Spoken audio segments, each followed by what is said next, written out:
Hello guys, welcome to my YouTube channel.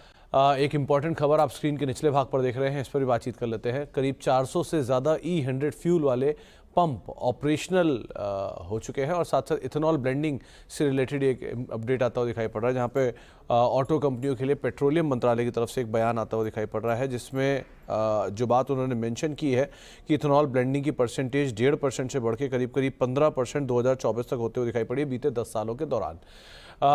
आलोक हमारे साथ मौजूद है तमाम डिटेल के साथ। आलोक, ये इथेनॉल ब्लेंडिंग से रिलेटेड इंपॉर्टेंट अपडेट आ रहा है, ये क्या आप डिटेल गैदर कर पाए?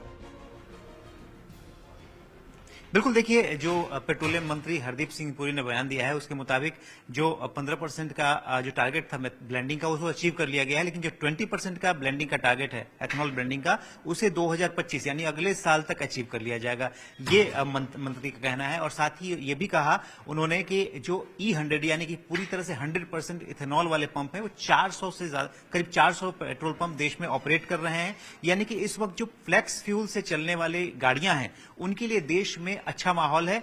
और मैं बता दूं कि इस कार्यक्रम में नितिन गडकरी साहब भी थे, जो कि रोड एंड ट्रांसपोर्ट मिनिस्टर हैं।